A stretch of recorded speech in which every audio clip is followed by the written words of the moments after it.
Hey guys, it's Greg. In this video I would like to show you Bellum. This is a prototype of the game, so keep this in mind. And what is Bellum? It's a card and dice game where you're going to build your tableau of cards and obviously dice. And the game is set in a time period when Julius Caesar started his civil war in the late Roman Republic. So in the game, players are going to create their own armies, their own legions, pimping up their morales, obviously, and the winner is the player with the bigger legion, with the higher morales. So in this game, you are going to play a card to unlock new type of actions that you can perform. You are going to build your legion, creating a set of specific colors of the region, of the legions, and unlocking new abilities and new skills. What is cool about Bellum is that you can play it in pairs, so this is like a duel, but when you're playing with 4 players, you can play it in alliances, so 2 versus 2. And also in this prototype we got a small expansion that brings, let's say, sea battles to the table.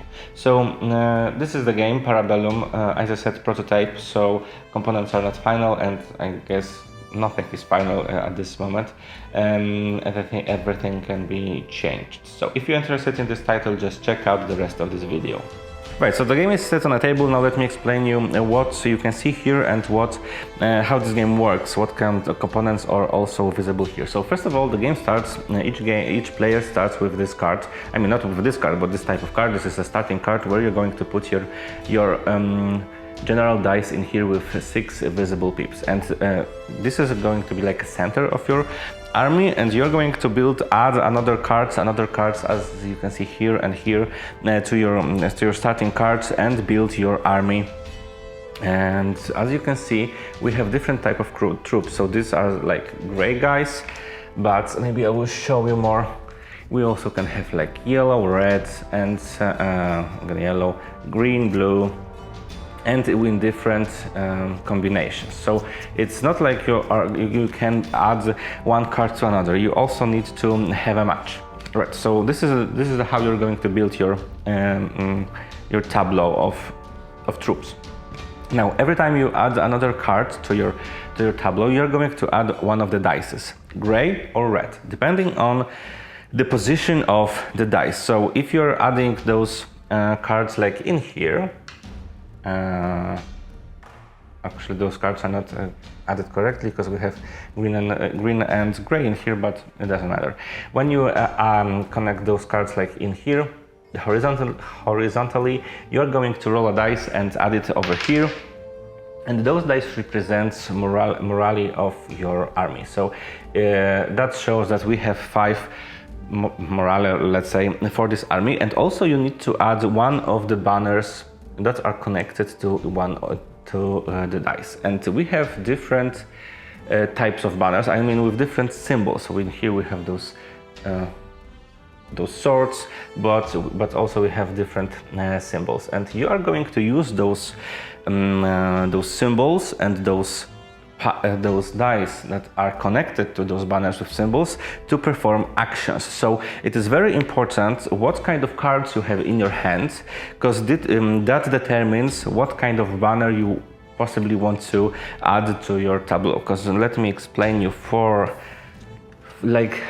example, in here, this action shows you that you need to spend action point, action token, and also you need to spend 2 pips on red dice, and that red dice must have this red symbol, like in here, this specific symbol, and those symbols are visible on a red banner. So that's why if you have this card in your hand and this action is somehow usable for you, definitely you want to build your army in that way that one of the first dice that you're going to add to your tableau is going to be red dice, with this symbol of I don't know what, I don't know the word for this. So here we have cards and dice. The blue dice represents your general. This dice can never drop below 1, so it is going to be always on the table. The difference is that blue and red and gray dice can go below 0, and then those dice are discarded along with the banners, and you're just basically losing this morale. So it's very important to remember that can very influence your strategy. Now, what else we have here? So you're going to start with 2 of objective cards, and those cards are going to determine your strategy at the beginning of the game. So those symbols represent victory points, and in general you're going to win this game, of course, collecting victory points. You are going to collect victory points of achieving those goals, but also every pip on gray dice is also a victory point. So the more morale you have, the more eager to fight is your army, then the better score you're going to get. Right, so here we have those goals, and that's it. It's nothing spectacular, just goals and that you are going to use, that you want to achieve in this game. And what we also have here, so there's that red deck over here. Those are command cards, and this is the thing, because in this game you're not going to have cards drawn from the deck. You're always going to have this display of 4 cards, and those 4 cards are exactly those command cards. So every time you want to get command cards performing a specific action, you need to choose one of those cards that are visible in a display. And also we have different types of command cards. So we have orders, permanents, and special units. Orders like this one are played and discarded, and those permanent cards are played in your playing area, and those gray cards gives you another type of action that you can perform. So not only you have those basic actions that you can perform without having those gray cards, but those are just basic actions that those actions allows you to get another card, maybe draw card of an army, and so on. But you don't have like specific groundbreaking actions available there. All the best actions are visible in here. So you're not only building the tableau of your army with different colors, with different banners, with different dice, but also you're building your tableau of action cards with specific actions that you want to perform in your turn.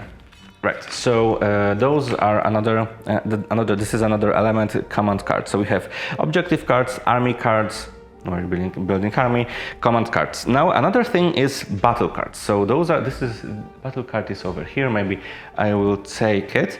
This is another thing, because every time you're building a platoon, a troop, or an army, you can build different size of this army. And let me show you, because on those cards of an army, as I said, you have different colors. So for example, you have those red guys in here. If you connect them like this, you have one symbol of this red lion, let's say.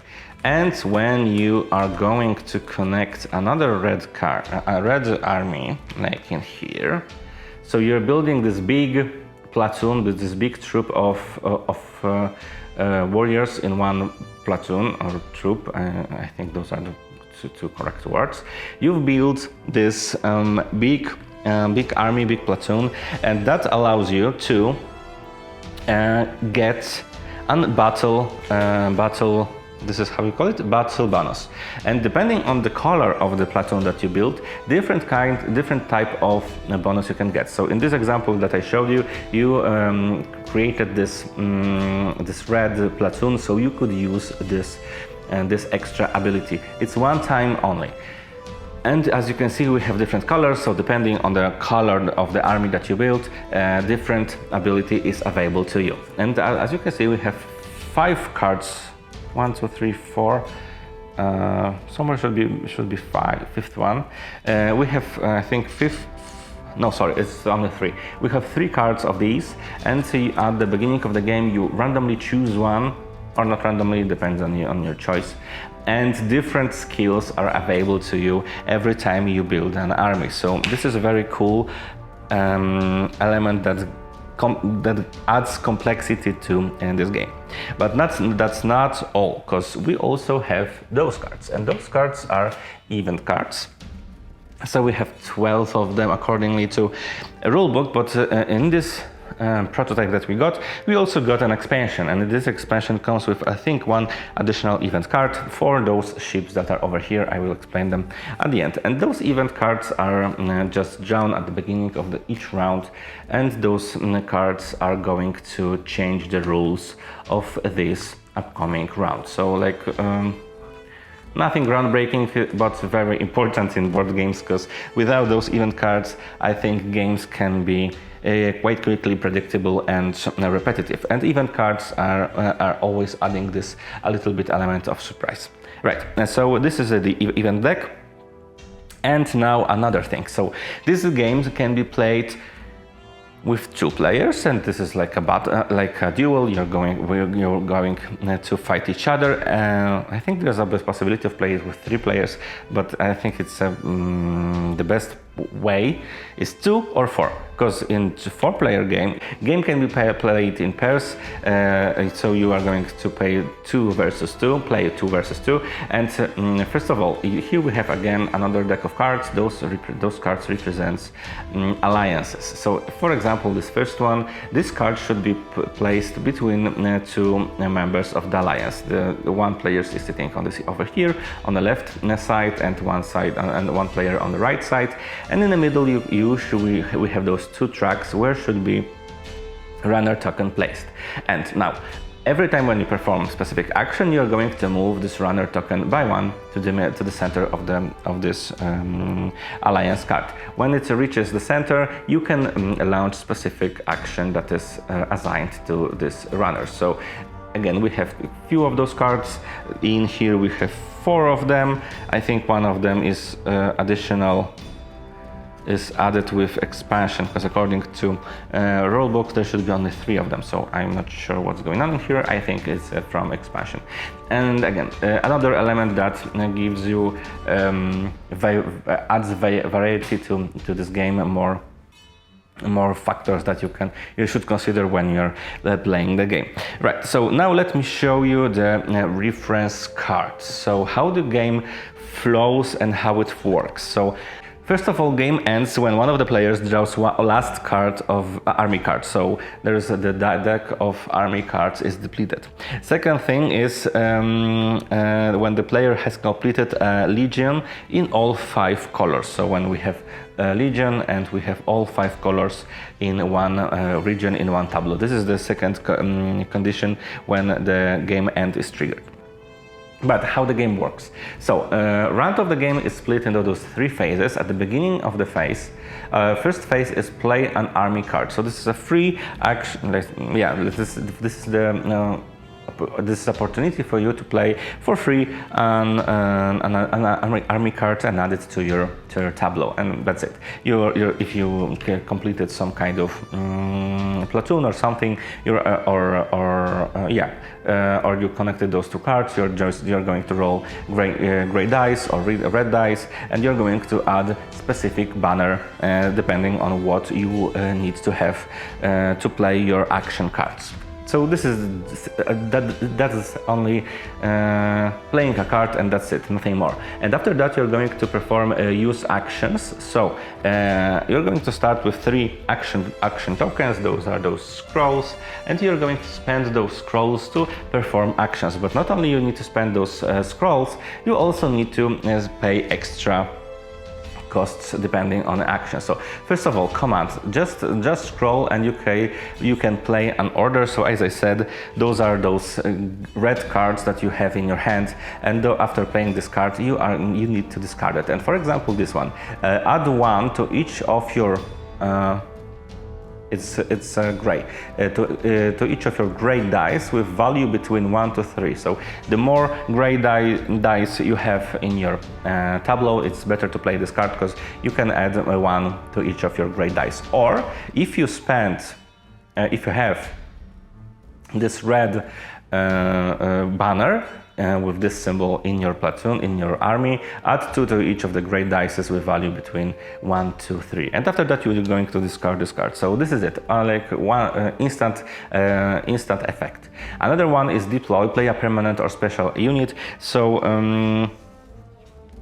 cards, permanents are like this. Those gray cards are going to add you extra, are going to grant you extra actions and special units. So this is a very special thing, because this special unit is added to your army. So it's not going to be played somewhere below. You're going to add this card to your army, and this one is also going to modify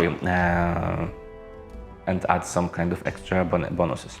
Master, so 1 token and 1 pip on blue dice. So on your general dice, and that allows you to draw one card, one army card. So that's it. Empower, again the same cost. Add 2 pips to one of your red dice. Consult 1 pip on red die, and you can draw this. I don't forget the name.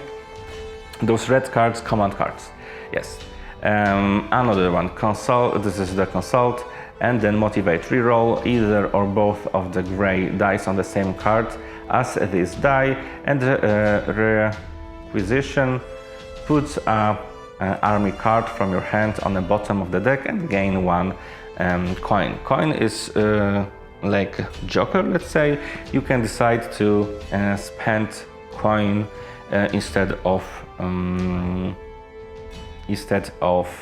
pips on your dices, for example. So those are those basic actions that you can perform without having any any gray cards in your play area. After that, clean up, draw 1 army card, lose any remaining scrolls, discard down to 7 cards of army and commands together, so no more than 7 cards in your hand. And after that, you're going to draw another set of action tokens, and the number of action tokens depends on the number of players. So it's not set in the beginning of the setup. It depends on a number of players. And now, what kind of actions that you can expect from those gray cards? Because here you are going to experience the most of this game, the most mechanics of this game. So first of all, this card costs an additional action token to play, add +1 when attacking at sea. So this one is for expansion. I'm going to talk about this in a minute. This one, what you can do is you can spend 1 action token, look at an opponent's objective cards, spend any number of coins. For each spent coin, draw 2 command cards from an opponent hand, discard 1 of them, then return the other. So you can mess with your friends. Here you have to spend 2 money and 1 token, action token to discard any number of command cards, and then draw that many army cards. And the bottom one, you can perform this one only when you have this banner with this symbol and you spend 2 pips on this dice connected to this banner, and after that use the motive action without paying its cost on any of your legions, and so on and so on. So in here you're going to find, this is the core of the game. Those gray cards are core of the game. Here you're going to find different kind of actions. Obviously you're going to find negative interaction, you're going to have boosts for your army, and so on. And this is the core game. A part of this, so expansion gives you battle at sea, and we have some components in here. So we have this battle at sea card, so we have those tokens and deck specific for this expansion. And what it allows you to do, so you are going to swim on a sea, and this is more or less like a race. So 1 player is at the top, 1 player is on the bottom, right? So this, I mean, most of the roles are written in here. So first of all, you're going to start over here, both of the players, or both of the teams, I think. And you're going to race to be the first one at the on the beach. And when your ship moves to a zone with an opponent's ship, roll a die, 1, 3, nothing happens, 3, 4, 6, discard the opponent's ship. So That's that. One battle when there's 4 to 6 opponent lost. And we have also 2 extra actions at the bottom. And what is the point of this? Why you want to go to the beach, and what is over there? So we have a pool of those tokens in here, and those tokens represent your ships. You're going to choose one of those tokens or draw them, not knowing what is on the other side of this token. And when this token reaches the beach, when it's over here, you can flip it and gain all the bonuses that you can see here. So for this example, 10 victory points and 1 coin. And this is it. So this is the very simple mechanic, but again adds some more tension to the game. Those extra 2 actions at the bottom also place a ship token on a port, so this one allows you to just put a token, next token on the start of this track. And second one, draw a wind card, move your ship that many spaces. So we have a last deck in here with numbers, so you're just drawing a card, and depending on the number on the card, you're moving your ship that many spaces. And generally this is it. So the game is about building your tableau of cards in a shape of army, and also tableau of cards in here named permanent cards. And those cards gives you access to new more powerful actions that you can perform and win the game. So this is it. This is Parabellum. A very unique game, I must say. We played really a lot of games, and this one is something really fresh. So if this theme is up to your alley and you like card games, I think this can be something that you should have on your radar. So Parabellum, the game is going to be on crowdfunding platform. More information you're going to find in the description below. And thank you so much for watching this video, and see you in the next one.